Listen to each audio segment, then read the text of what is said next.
Hey baddies, it's your girl Natalie Odell and welcome back to your favorite beauty channel where we talk everything beauty, fashion, lifestyle, and most importantly, self-love. I hope you guys are ready for another episode of Hey Nat Let's Chat, where I give you unbiased, uncensored advice to help my baddies live their best life.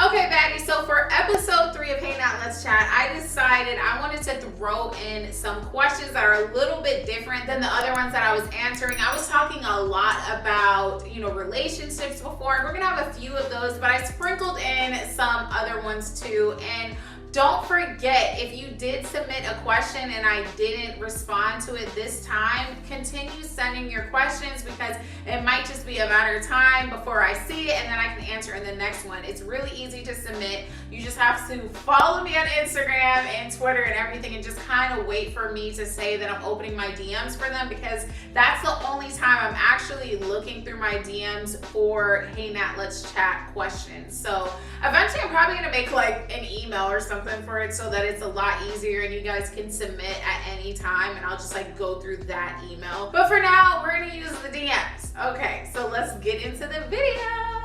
Hey Nat, let's chat. So this is super embarrassing, but I'm going through a breakup right now with my ex. We were together for 1.5 years. We broke up because I do not trust her with her friend. So her friend has been causing issues since day one in our relationship because they used to mess around before I came in the picture. But I guess that's her best friend and she's not going to let her go, which we've had multiple arguments about that. But I want to know, how can I get my mind off this? How can I move forward? How can I stop overthinking? Because this love was amazing and we both love each other unconditionally and everything was perfect but that friendship. So how can I move on, or if I should move on, or should I fight one more time to really try to make this work and see what kind of boundaries we can set with their friendships?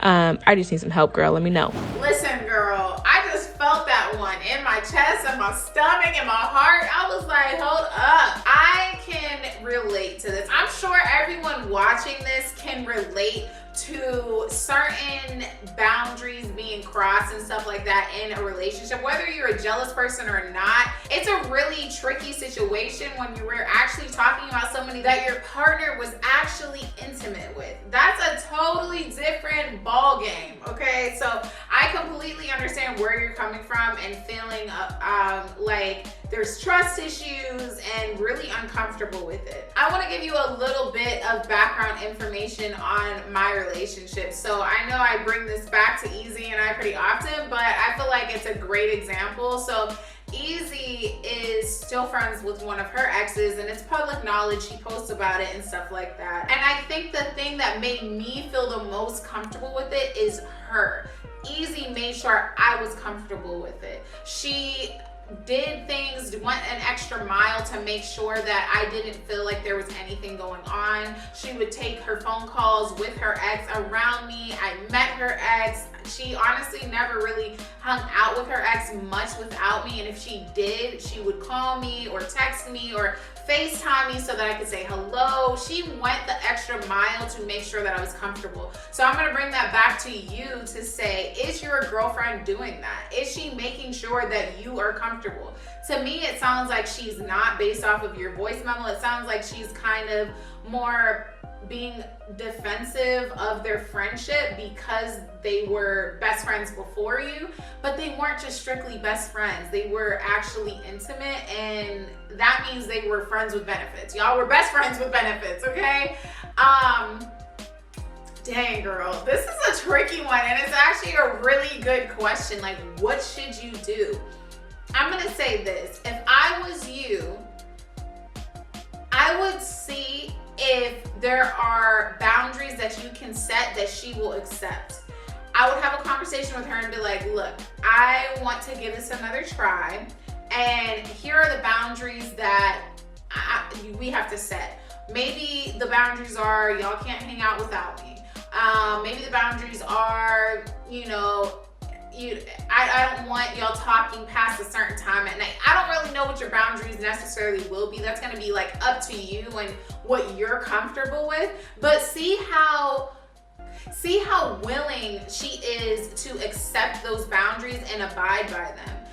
If she's not willing and she makes a big deal about it and stuff, honestly, girl, you might just want to count your losses and move on, because to me that would be really suspicious if she's willing to continue jeopardizing what you guys have for her best friend. It could be that she still has feelings for her best friend. It could be, I don't know, a plethora of things. I wouldn't say, I don't know if they're still having sex, messing around, or whatever the case may be. But believe me, like, those type of feelings, like, once you cross that boundary, it's not easy to just reel it back in. I also don't know if she's crossed certain boundaries during your relationship with this girl. You said there's been multiple issues with her and stuff, her best friend. I don't know if it's been like your insecurities about it, like, oh, this makes me uncomfortable, or has she crossed boundaries? If she has crossed boundaries, then girl, like I said, snip, snip, count your losses, keep it moving, and learn from it for the next relationship. That is all. Hey girl, hey Nat, let's chat. So I've been with my wife for 6 years, married for 2. And I struggle with mental health issues. I won't go into detail, but just your advice. I know that you're big on mental health. Just your advice on how I can maintain keeping up my mental health and also juggling my marriage relationship. Thanks. Wow. That's a great question. And I just want to say this before I get into answering it. Guys, don't be afraid to ask questions that aren't about relationships. That's not the only thing Hey Nat Let's Chat is about. It can be about stuff that's going on in your life that it does not pertain to romance or your relationships or whatever, or even your romantic relationships. It could be friends, family, it could be anything, okay? So definitely send a plethora of questions, okay? So first of all, I just want to say to you that, baddie, it's completely normal to have mental struggles and stuff like that. And the first step to getting better and feeling better on a regular basis is admitting it and realizing that more people probably have mental health struggles than not. It's a normal thing, and I feel like more people that I talk to say that they have had certain struggles like this than people are just like, oh, I'm happy all the time. That's unrealistic, okay? And I know that having certain type of mental struggles and emotional struggles can have a huge effect on the people around you, whether it be your significant other, your friends, your family, whatever the case may be. So I'm sure it has affected your relationship with your woman. I think the first step to juggling your mental health and your marriage is just being completely honest with your wife. I'm sure your wife knows. I'm guessing. I'm not going to say I'm sure, but I'm guessing that she knows that you have these struggles. But I want you to be completely transparent with her. Let her know the depths of your struggles, so that she knows whenever I'm in this type of mood, it might be because of this. And the more comfortable you guys get with talking about what you're going through, you might find some relief there. Don't be afraid to open up to her. The next piece of advice I would give you is to practice gratitude on a regular basis. I know with work and all these other things that might be going on in life, it's really easy to fall into a place where you're not thinking about how blessed you are for the smallest things and for actually taking a new breath the next day, So definitely every single day you should make a list of things that you're grateful for. As it pertains back to your wife, I would say something that's really important, this kind of goes with the communication. Make sure your wife has a clear understanding of things that you need when you're going through your depressed state, when you're feeling down. What are things that she can do to cheer you up? And also take a list of things that you can do to make your wife happy, because you don't want to start feeling like your wife is your crutch, or feel like it's not like a give and take, it's just a take. So ask her, like, say, baby, these are the things that I need when I'm having a mental, situation, whenever I'm emotionally down, whatever the case may be. And what are things that I can do for you? Even if she doesn't have like mental struggles or emotional struggles, it could be like whenever you're cramping and you're on your period or on a regular basis, how can I make you feel more supported? So it's just gonna be a lot about communication and you guys supporting each other, and her being able to identify when you are going through your emotional or mental states. So I really hope this helped. I'm not married, so this is definitely advice coming from somebody who is in a relationship but hasn't been in a relationship for any extended amount of time. But I think that whenever I am going through something that I do is be honest with the people around me, whether that be my girlfriend or my family members or whatever the case may be, and then they are able to rush in and support me in the way that I need. Baddies, before I get into the next question, don't forget, submit your questions. And also, if I answer one of your questions, make sure you DM me back and give me updates. Somebody actually did give me an update from a previous episode. It was the girl who said she was afraid about intimacy and kissing her new girl and stuff like that, and she said that they did kiss for the first time, and she loved it, and she's excited about the next steps, and she's gonna take the advice to move really slow and all this other stuff. So I love the updates, guys, and I read them, so definitely send your updates after you apply my advice. Hey Nat, let's chat. So I've known this guy for about 3 to 4 years now, and we met at work where he was my manager at first. Since then we've become really good friends, and actually now we're best friends. But since then he's told me that he really likes me. The only issue is I'm 23 and he's 36. The age gap is an issue for me, but I don't know what to do because we get along so well. What should I do, Nat? Oh girl, that is a huge gap. What is that, like 13 years? A huge age gap. This is tough. I'm definitely gonna give you my advice, but this is really about like your personal preference.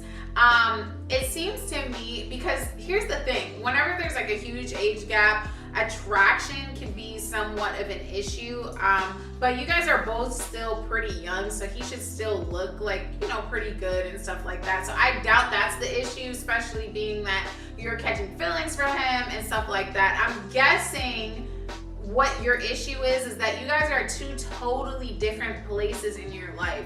You're 23. I know 23 was a few years ago for me, but I mentally am so much more prepared for life now than I was at 23. At 23, it almost still feels like you're a teenager at 23, to be honest. Like, it feels like, dang, I'm just getting set in my life. I'm just now feeling like an adult. And at 36, I'm guessing, I'm not there yet, but I'm guessing 36, you've lived a lot. You probably are ready for a family if you don't already have one at 36, because that's pushing 40. So I'm guessing you probably already have a family, or you're ready to start one. You're really set in your career. So your lives are probably, the timeline of your lives are completely different, But I would say this, baddie. Take a sip of my wine so I can get ready to give you the best advice. I would say this. I would give it a chance. I would give it a chance, and this is why. All right. I actually have dated somebody it was a huge age gap. It was even a bigger age gap than that. And this is when I was like 19. That relationship didn't work, but that was for other reasons, but it was definitely a really cool experience. It gave me an experience to date somebody who knew a lot more about a lot than I did, and I learned a lot from him. And I actually have had 2 age gap relationships. The second one wasn't such a big age gap, but I felt the same way in that relationship. I learned a lot, and I'm the type of person that I really love to learn stuff from the person that I'm with. And usually you will find that in a relationship where there is this age gap. I think that you guys do have to make sure that you're on the same page though, timeline wise, or at least close enough. If you are thinking about actually giving this a try with your boss, I think you said, and now your best friend, shout out to the best friends, because they really be coming through. I swear, everyone should fall in love with their best friend. It's an amazing thing. But I think you need to talk to him. I think you should say, like, look, here are my concerns. I like you, but our timelines are probably very different. Let's see where you're at. When do you want to have kids? Do you already have kids? Would you be okay with me not having kids until I'm ready, which might not be for 5-10 years? I don't know. It depends what age you're ready to have kids. I'm just assuming that you don't have kids, but you might.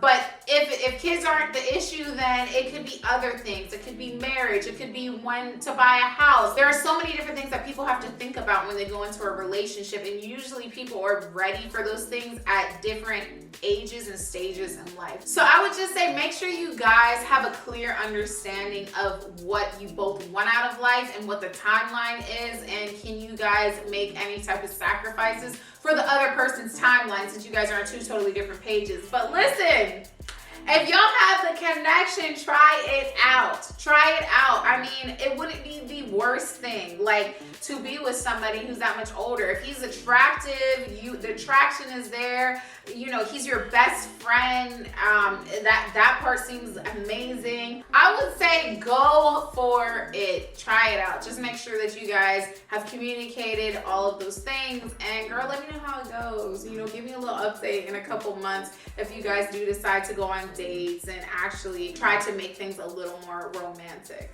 Okay, baddies, this is the last question. I've actually been seeing a lot, before we get into the last question, I've been seeing a lot of comments and DMs asking that I make the Hey Nat Let's Chat episodes longer. Comment below, everybody. I need to see enough comments about this. If you want these to be longer, and if you do want them to be longer, what would be a good, time frame as far as like, I think they're around like 10 to 15 minutes now, but would you want them to be like 20 minutes or have a minimum of 5 questions that I answer, or what? I usually am doing like 4 questions per episode, but you guys seem like you want more, so let me know below. Hey Nat, let's chat. So I am not getting along with my mom, and I am a teenager, so I am not trying to come off disrespectful because I still love her. But my dad is trying to take custody of me and just have me living with him until I'm legal. So while this is happening, my aunt is trying to help build me and my mom's relationship back together without any mess. Now, on the other hand, like on the end of that, I'm actually pretty happy because I actually feel happy and not depressed and emotional, because it's like every time I be with my mom, I feel depressed and just have a lot of mixed emotions. But when I'm with my dad, I feel like I could be open and talk to him more. So Nat, what should I do? Aw, okay. Well, see, this is a great question because people do have different types of struggles in life. It's not just romantic. So I'm really glad that you were brave enough to submit this type of question, and you're also mature enough to ask for help, which is great because you sound very young. So all right, baddie, let me give you the best advice that I can. I think that it's an awesome thing that your aunt is stepping in to try and help the relationship. I don't really know the struggles that you guys have, but it sounds to me like you seem to butt heads pretty often with your mom. And I know that you asked in the next voice message, should you pursue a relationship with your mom or should you just be happy off with your dad? I think the fact that you even have to ask that question shows you that you probably should pursue a relationship with your mom. You know, if your mom is willing, and I know it might be a little bit hard to tell whether she is or not because you guys are butting heads often, But I think that if she's actually letting your aunt step in to try and help you guys, your mom obviously wants the relationship there. I think it's completely natural and normal for parents to butt heads with their kids, but I would say this, I think you're at a good place right now that you are staying with your dad, and your dad's trying to get that custody of you and stuff, because you deserve to be happy on a regular basis. And honestly, maybe your relationship will be even stronger with your mom when you guys have a little distance between you. You know, I know with my relationships with my family, you know, if we're butting heads a lot, sometimes it's good for us to be able to take that space, you know, and you seem like you really love to be with your dad, and that's a really good environment for you. So at any age, mental health is a serious thing, so I want you to put your mental health first. And if you feel happier with your dad, and your dad is obviously wants you to be there, then spend as much time with him as possible. Now, on the other hand, when it comes to your mom, I wouldn't give up on that, you know, because I feel like that relationship is important enough to you to be DMing me, a completely random person to you. You know, I know that you're a fan because you have a fan page and you actually sent it from a fan page of mine, but the fact that you're actually reaching out for help shows me that you really do want this relationship to work. And I would say the best way to do that is continue asking for help. I know that you asked as well whether or not you should accept help from a therapist, because your aunt was recommending that. I honestly think that's a good idea. I think that you guys should do that. I know you were saying you were concerned about, you know, whether or not your mom will actually listen to you. You said she doesn't listen to you on a regular basis, so why would she listen to you in therapy? I would say that there's probably more of a chance that she'll listen to you in therapy than when it's just the two of you at home. At home, she doesn't have anyone to basically have to stop and listen to. And with a stranger, this therapist, your mom will probably hold back a little bit more, where she sits and actually listens. And she'll also be able to get a perspective from another adult who's telling her stuff like, okay, your daughter's in this position, your daughter feels like this. And I'm sure you guys will also have your chances to speak with this therapist separately as well, so that you can really vent to your therapist, instead of only having your mom to talk to. I think therapy is a good idea. If your mom is not interested in therapy, or you guys don't happen to do therapy, you can also have other people in your family step in to be that person that kind of regulates a conversation between you and your mom. So if your aunt is a trusted person to you and is a trusted person to your mom, then she might be a good person that you guys can sit down with and talk to on a regular basis, whether that be weekly or whatever the case may be. And also try to connect with your mom on different things, you know, instead of just doing the same monotonous stuff where you are just at home and you're watching TV together and you're doing this or you're doing that. Try to go outside of things that you usually do and try to really enjoy each other's company. Like, it doesn't have to be something expensive. It could be you guys paint together, or you guys go on walks together, or something that is going to help you guys forget about the differences you guys have and actually enjoy some time together. So I hope this really helped. This one really struck home, because I don't like to hear that, you know, you're at this age and you're going through something like that, but it's completely normal and natural. Like I said, just put your mental health first. And yeah, I wouldn't give up on the relationship unless if you have tried every route to have a good relationship and it's just not happening. So I hope this helps, and please update me on what you decide to do. Okay, baddies, that concludes this episode of Hey Nat Let's Chat. I hope you guys enjoyed it. Again, I had so much fun sitting down and chatting with you. I really feel like however many thousands of you that watch this are just sitting in my living room with me right now, and I'm getting to go one at a time and talk to you. This is so much fun, guys. Don't forget to submit your questions, and also comment below. Let me know what you're feeling about this series, and if you want to see this series on a weekly basis, because right now I am planning to do it every Thursday. So let me know if you're excited for that, if you want me to continue doing it every Thursday. And yeah, I guess I'll see you guys in the next video.